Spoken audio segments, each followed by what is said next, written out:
Okay, hi everyone, welcome back, and in this update we are going to check out XCN's price chart, and in the short term I'm actually seeing some optimistic signs indicating maybe soon we are going to get a decent pump, but at the same time I'm going to try to show you different possibilities in the interest of being 100% objective. However, I'm here to tell you in most scenarios in XCN we should probably consider having some strong moves on the upside in the next month or two. So, are you ready? Let's dive in and see what is going on. And if you remember, the last time that we talked about ONYX, we were right around the lows, and the idea was that when you go on some lower time frames in here between our lows and also MACD, we are having a beautiful bullish divergence, meaning what? We can get a temporary bounce, but we said ideally we want to see another move down and then a good bounce back. So what happened? We did get a bounce, but as you can see, this wasn't actually that much of a strong move on the upside, and apparently it was enough for us. Followed by that, we got a move down. The question is, can we argue the bottom is up? Well, first things first, again, in the interest of not getting your hopes up that much, let's talk a bit bearish. You see, in XCN, you can consider one scenario in the recent price action suggesting we are having something called an ABC running flat, which looks like this. This is our initial move up into a correction for wave B, which in it we are going to take this initial low and then a good strong move up into our C leg. But in it, as you can see, we are not going to take the height of our wave A, and in terms of the sub waves, you know it. ABC into A, ABC into B, followed by a 1, 2, 3, 4, 5 wave up into C. Now let's go on the live chart and see what is happening. And do not get me wrong, I am able to find a 5 wave from this high to about this low, but I think this might be a bit of a B, C zigzag if you want to be a bit bearish. Also, I believe we can all agree this is definitely a 3-wave movement, potentially in form of an ABC, and this can be a 1, 2, 3, 4, 5 wave up. And what do you have on a higher degree? Who knows? Maybe the subwaves for an ABC running flat. Now, here's the situation. If this scenario is in play, then okay, I'm gonna say on a higher degree even, this is A, this is B, and what's next? Well, unfortunately, another move down into our C leg in order to get back to these levels. Maybe we're gonna have like a 5% move on the downside. So this is our bearish case in the short term. And if you want to say this is happening, then okay, you want to see in this area actually a very slow and choppy bounce and then another move down.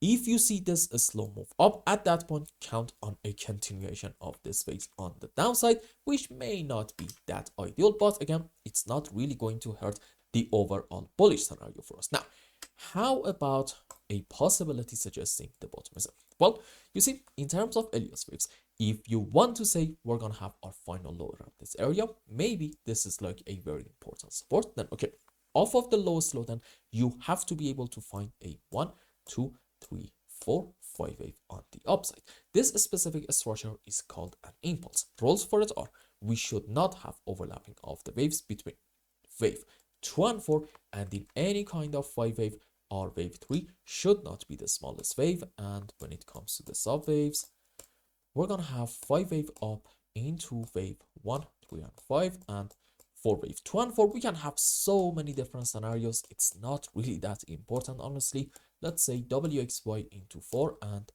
an ABC zigzag into our wave 2. Now let's go on the live chart and see what is happening. And I absolutely believe that off of the lowest low, we are having a 5 wave up. In fact, real quick, let's go on 15-minute time frame and count all the subwaves. So I think that this is 1, 2, 3, 4, 5 wave, probably in form of a wedge into a wave 1, followed by a correction for wave 2, maybe starting from this point, an A, B, C expanded flat, and then clear cut impulse up like this into our wave 3, correction for 4. I think it might be, yes, an A, B, C, D, E to about this point, a triangle into our wave 4, and then if you go, for example, on like 5-minute time frame or maybe even 1-minute chart preferably, you are able to find a 5 wave in this phase, trust me, into your wave 5. So the fact that off of the lowest low we are having a 5 wave is an awesome sign, suggesting, you know what, maybe in XCN the bottom is set. However, I want to be very clear, this isn't actually going to guarantee that scenario, okay? Because literally minutes earlier, we talked about the possibility of having an ABC running flat. So I guess the question is, how can we say whether this or maybe the previous bearish count is going to be in play? I think the answer comes down to what is happening in the short term. First things first, let's just do this. Okay, as you can see, this is 15-minute time frame, so you may say this signal is not necessarily that strong, and I might agree with you, but I do believe that it is going to do the job. So this is a low, the other one is a lower low on the live chart, but in MACD, what do you have? This is a low, the other one is a higher low, so I'm gonna say we are having in here a beautiful looking bullish divergence, which could hopefully send the price up. And if you want to make sure that scenario is happening, just wait a little bit and see, are we going to get a break of the next line of this potential head and shoulder structure? The moment that we get a break of it, we can expect our move up to continue to where, well, the bare minimum target, if you want to go according to this pattern, it's going to be the height of it from here to about this point, and let's put this thing at our breaking point. This is giving you about like a 1.13 cents XCN, meaning we can have like a 3% move on the upside. Now, is this move tradable? Absolutely 100% not. So why do we care about this? Because the move itself is not really that important. You see, one way or the other, bullish or bearish in the short term, I do believe on a pullback up. However, I think the key is going to be in the shape of that move. In case we end up having a very slow move on the upside, and between our pullbacks down in these phases, you're going to be constantly able to identify overlapping of the waves. That's actually going to be a bit of a bearish sign, maybe sort of kind of confirming the bearish count, suggesting we're going to have another move on the downside.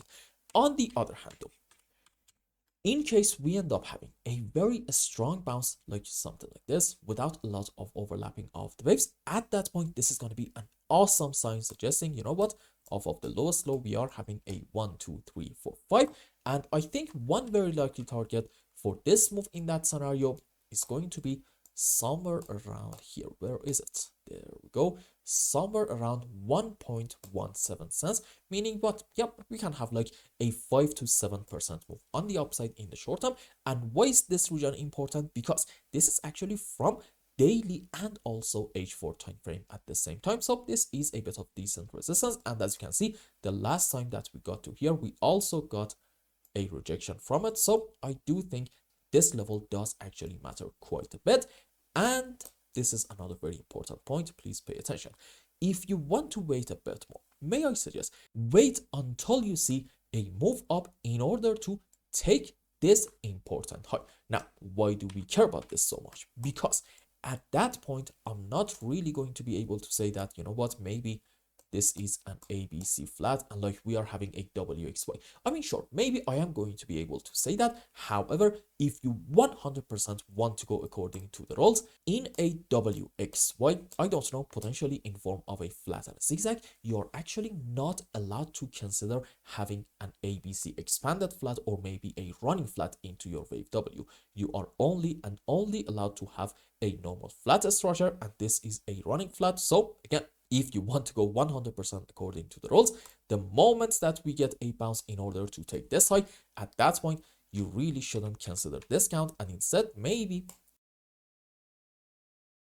you're going to be better off considering having in this structure, 5 wave up into a wave 1, correction for 2, and what's next? You know it, great move up into wave 3 and 4 and 5. So in the short term, all eyes on the coming bounce, which we are going to get at, in my view, by the next 12 to 24 hours. Now, what is going to be an ideal scenario for me? Well, here is the situation. You see, I do see a possibility in XCN where in it, we are going to do something like this. We're going to have a bit of a bounce to about potentially even this level, and we're going to have a retest of it and then get a move down, and followed by that, that's going to be the massive move that we're going to get and break all the levels. Why?